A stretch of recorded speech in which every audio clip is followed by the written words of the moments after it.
Seguir? Vamos falar dos apologistas. Existe uma certa conexão entre um assunto e outro aqui que nós estamos tratando. Houve perseguição à igreja? Houve. Perseguição física nós falamos. Só que houve também perseguição intelectual. E é isso que nós vamos tratar agora. E aí surge a figura dos apologistas.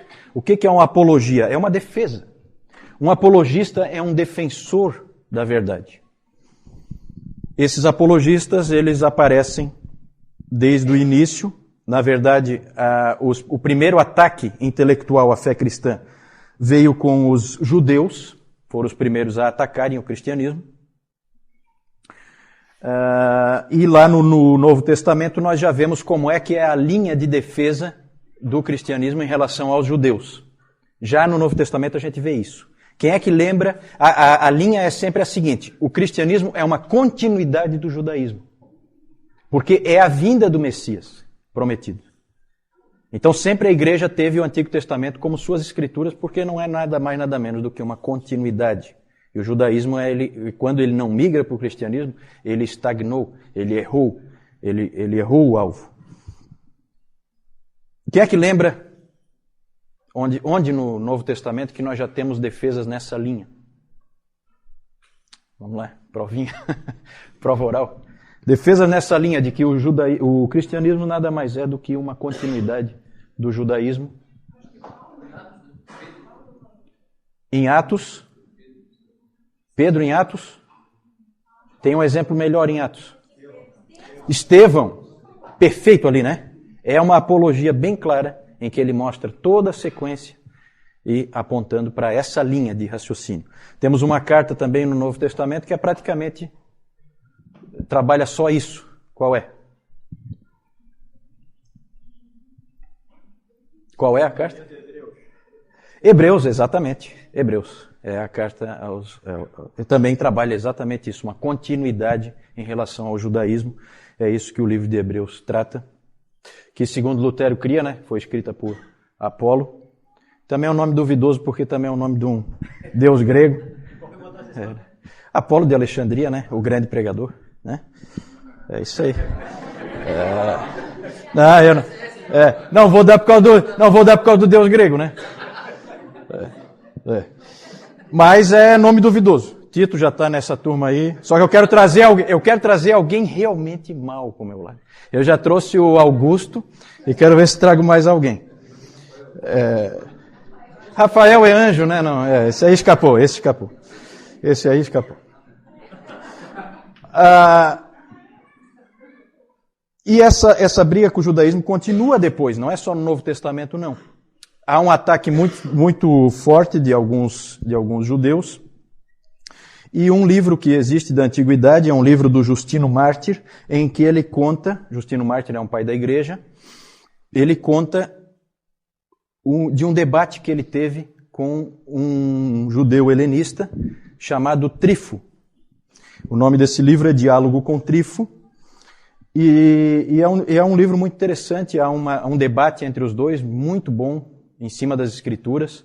O Justino começa a trazer todo o texto possível e imaginável, tem até uns fatos pitorescos, que ele traz um texto lá de Salmo 96:10, que ele vai e cita e acha que está abafando, que é Salmo 96:10, ele pega e diz pro Trifo o que ele tinha a dizer daquele texto, que diz assim: dizei entre as nações, do madeiro reina o Senhor.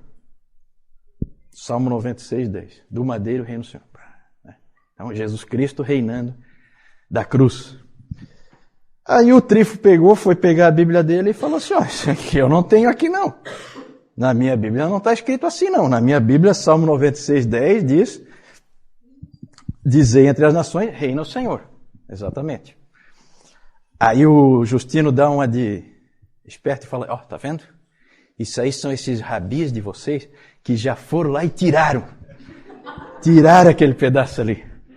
Quando na verdade não era nada disso, era algum escriba cristão que tinha incluído um pedaço ali, né? E o Justino estava com essa cópia que não estava fiel ao original, e o Trifo tinha o Velho Testamento em hebraico, e o Justino tinha o Velho Testamento, a Septuaginta, a versão em grego. Já com esse copista que achou que estava abafando, né, botou lá em homenagem ao Senhor do Madeiro e tal. E são fatos pitorescos assim. Esse debate durou 2 dias e ninguém conseguiu mudar a posição do outro, mas é impressionante nesse livro, eu nunca vi o livro, mas tem os testemunhos nesse sentido, de que houve um tratamento extremamente cortês entre eles, um tratamento em excelente nível, eles se tratam como amigos no final, é uma situação que não perdurou no futuro. Depois a relação cristãos e judeus passou a ser péssima, né? Os rabis lançaram lá o tal do Talmud babilônico, atacando e jogando anátema para todo lado em cima dos cristãos, e os cristãos começaram a usar expressões do tipo assassinos de Cristo para os judeus, né? João Crisóstomo, um dos pais da igreja, foi um desses que utilizou esse nome e perpetuou esse nome aí. Quem são os judeus? São os assassinos de Cristo.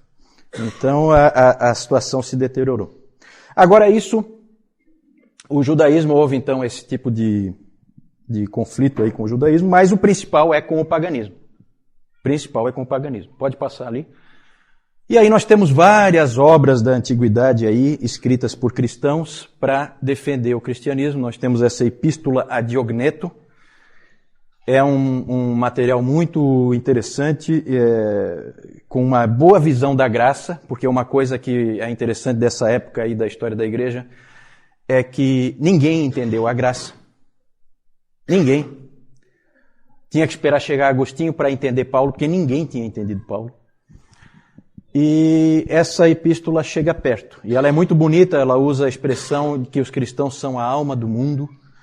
Ela tem, assim, momentos bem interessantes. Esse Octávios de Minícius Félix é a história de um diálogo entre Octávios e Cecílius. Esse Octávios era cristão e ele, então, começou a discutir com esse Cecílius. E ele acaba convertendo os Cecílios. E é interessante que, já naquela época, quando você pega esse material, que é lá do 2º século, você já vê os mesmos ataques à fé cristã que existem hoje. É impressionante como é sempre as mesmas coisas que se diz. Não há, assim, novidade, né? É sempre a mesma coisa. Esses ataques que vinham de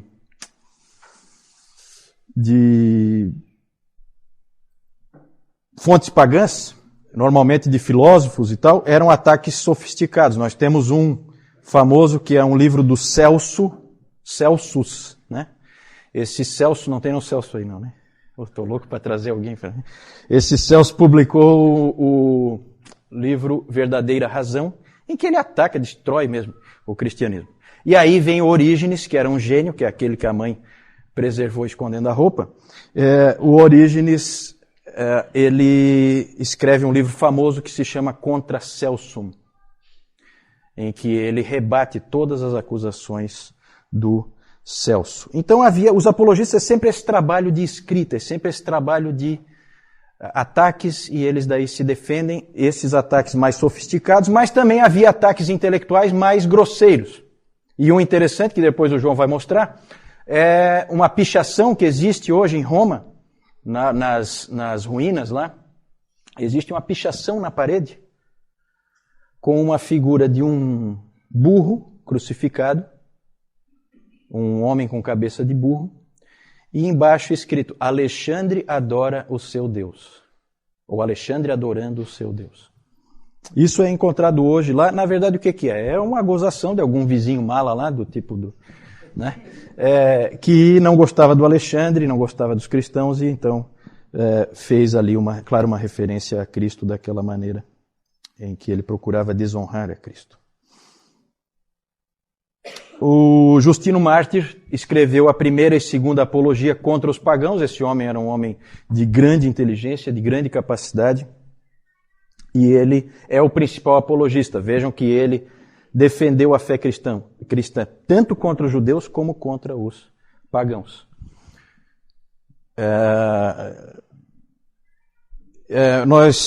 Na verdade, nós temos que agora parar para pensar um pouquinho, porque a relação entre o judaísmo e o cristianismo é evidente, é simples de ver.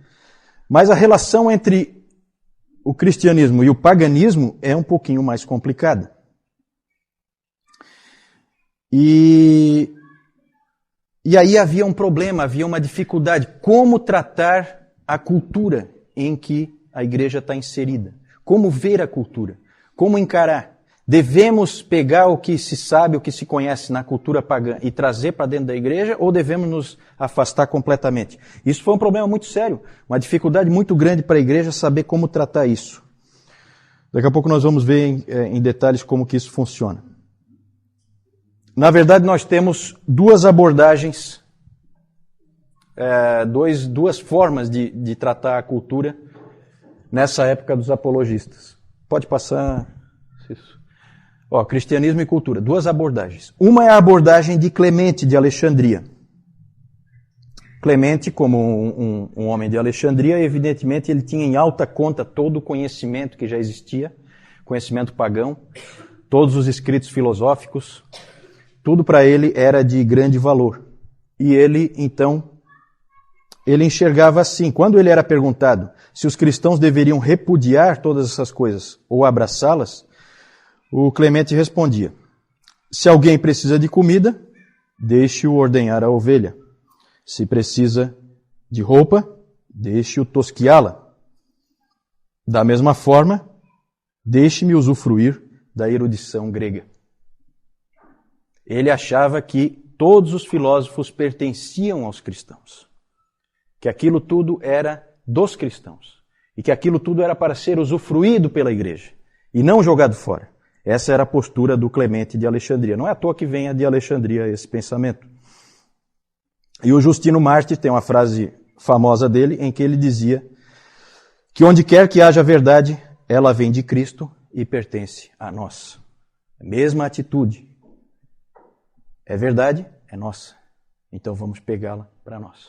Essa é uma atitude, a atitude de integrar essas coisas no cristianismo.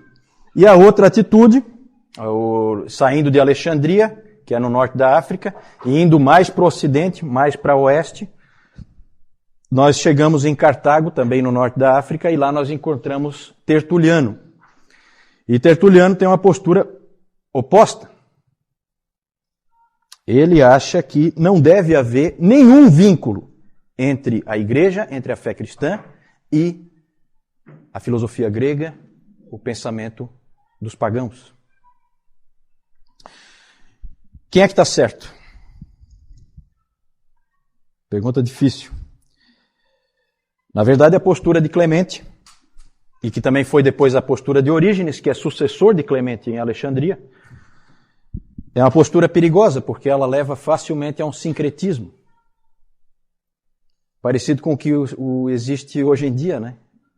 Quando a gente pega e inclui a ciência dentro da igreja, e aí acontece coisas como a que o Nilton pregou hoje de manhã, de pessoas que misturam o relato bíblico com o evolucionismo, ou então no tratamento das vidas das pessoas na igreja, você começa a misturar a palavra de Deus com a psicologia, por exemplo. No fim, você não sabe se você está realmente tratando pela psicologia ou pela Bíblia, você já não sabe mais. Começa a haver uma mistura, começa a haver um sincretismo, e não é à toa que em Alexandria floresceu o gnosticismo valentiniano, porque você acaba abrindo o caminho para todo tipo de sincretismo, mistura de religiões. Cartago, nós temos Tertuliano. Tertuliano é uma grande figura da história da igreja, já citei ele várias vezes aqui. E esse Tertuliano, ele foi um homem que ele era um advogado, ele se converteu mais ou menos na meia-idade, com em torno de 40 anos. E ele era um homem muito enérgico, muito combativo, gostava de uma briga, e grande orador, grande pregador, extremamente dogmático, firme nas suas posições, e ele não gostou nada da atitude que Alexandria tinha em relação aos gregos. ele disse, eu tenho aqui uma frase dele, deixa eu ver onde é que está. É uma famosa frase, que talvez vocês já tenham escutado. O Tertuliano tem várias frases famosas, em que ele pergunta o seguinte: o que tem Jerusalém com Atenas? Já ouviram essa frase? É dele. O que é que Atenas tem a ver com Jerusalém? O que é que tem a academia com a igreja? O que é que tem os hereges a ver com os cristãos? Essa era a posição dele. E o Tertuliano, na verdade, ele era um pouco exagerado. E nessa posição dele também tinha problema. Na primeira nós tínhamos esse problema do sincretismo. Começa a misturar tudo, no fim você já não tem mais um cristianismo puro. E no caso do Tertuliano, você tem um isolamento da igreja em relação à cultura. Ele se isola. E você começa a ter um cristianismo estranho. E o Tertuliano tinha umas frases que não ajudavam nada. O Celso criticava, o Celso que eu falei antes, é um crítico dos cristãos, ele criticou no seu Verdadeira Razão, ele disse o seguinte, que os cristãos dizem, não faça perguntas, apenas creia. Isso para o Celso era inadmissível. E o Tertuliano, acho que ele ia um pouco nessa linha, porque olha só essa frase dele, que sempre deixou todo mundo estupefato. Ele dizia assim, eu creio porque é absurdo. O Filho de Deus morreu. Isso é crível porque é uma tolice. E ele foi morto e ressuscitou. Isso é certo porque é impossível. Esse tipo de atitude não ajudava nada, porque, na verdade, pessoas como Celso achavam isso uma coisa irracional. E o cristianismo não é irracional.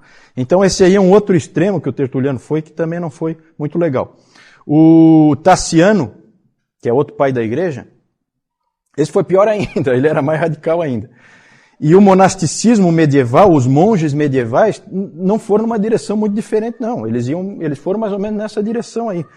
Tem aquele livro, O Nome da Rosa, do Umberto Eco, que eu nunca me atrevi a ler, porque dizem que é terrível de ler, né? Porque ele escreve um monte de línguas diferentes, porque cada monge fala numa língua diferente.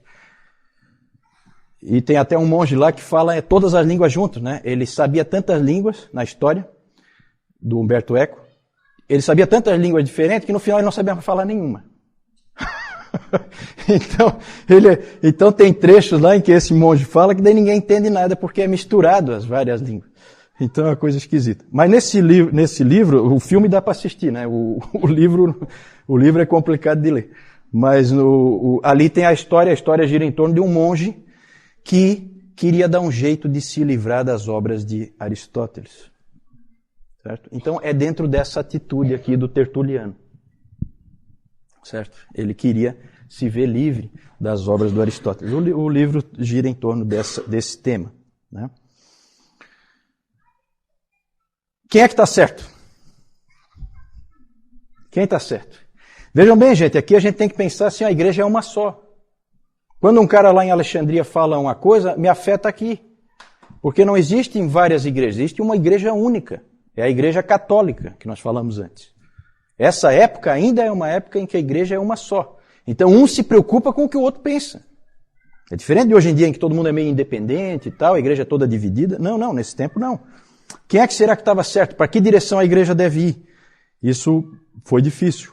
E não existe resposta fácil para isso. Na verdade, esse problema do cristianismo em relação à cultura sempre foi um problema. E é um problema hoje ainda. O quanto da cultura você aceita, o quanto não. Você pode assistir um filme de Hollywood? É errado um cristão fazer isso ou é certo? Um irmão vai dizer que é errado, outro irmão vai dizer que é certo. Um irmão diz que podemos usufruir disso, o outro vai dizer que não. O problema continua, gente. O problema continua. Pode passar? Existe uma classificação interessante do Richard Niebuhr, em que ele classifica assim a relação dos cristãos com a cultura. Isso a gente vê ao longo da história da igreja, vai aparecendo esse tipo de tensão. Existe a situação Cristo contra a cultura. Quem é que tem esse tipo de situação que nós já vimos aqui? Tertuliano. Cristo contra a cultura, bem típico. Cristo da cultura não é o Clemente, nem o Orígenes. Aí aparece uma outra pessoa que nós vamos ver um pouquinho mais para frente, que é o Eusébio de Cesareia. O pai da história da igreja. Esse aí entra ali, Cristo da cultura. Temos o Cristo acima da cultura, que aí sim entra o Clemente. E entra também mais para... Entra o Orígenes e entra mais tarde, Tomás de Aquino, em que a cultura, nós temos que extrair da cultura o que é bom para nós, Cristo fica sempre acima, mas a gente usufrui da cultura que está num nível um pouco mais baixo. Aí tem a quarta visão, Cristo e cultura em paradoxo, que é a visão do Lutero, em que Lutero dizia, há uma tensão contínua, não dá para resolver, aceite. Aceite. Vai ser sempre assim. Não dá para resolver. E a última visão, Cristo, o transformador da cultura, que é a visão tipicamente de Calvino, e também podemos encaixar ali Agostinho. Nós vamos depois tratar dessas pessoas, a gente vai ver esse tipo de situação, mas sempre foi um problema, continua sendo. O livro do Niebuhr também não resolve o problema, ele só coloca o problema, não dá a solução. Acho que ninguém vai dar nunca a solução. Isso é sempre um problema na igreja, eu acho que sempre vai ser. Pode passar? João. Essa aqui é aquela pichação que foi colocada lá no muro ali daquele vizinho mala.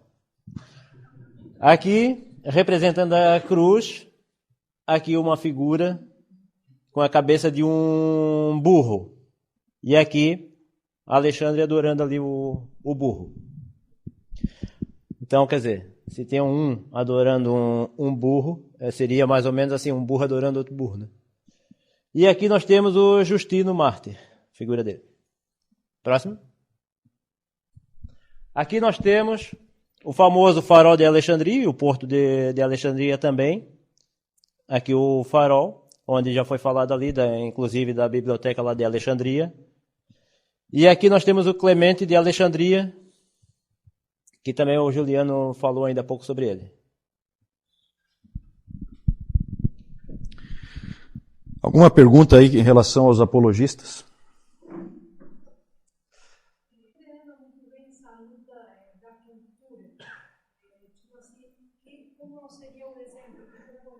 A primeira é em relação ao que quer dizer, o que se quer dizer exatamente com cultura. Cultura aí, no caso, é o que nós costumamos chamar de mundo, né? Na verdade, é toda a forma de ser, os valores, as ênfases, a maneira de viver das pessoas que são do mundo. As filosofias que elas seguem, como elas constroem o pensamento delas, a maneira delas aprenderem, as ênfases, tudo isso é a cultura. Nós devemos trazer isso para dentro da igreja ou não? Nós devemos ser semelhantes a eles ou nós devemos ser radicalmente diferentes deles? Sempre foi, né? É hoje, inclusive. Nós temos grupos de cristãos, desde o Amish, que não se mistura em nada com a cultura, até o totalmente mundano que sai no bloco de carnaval, sem problema nenhum. Certo? Então existem essas gradações aí. Numa igreja católica, isso seria um problema seríssimo. Uma igreja única.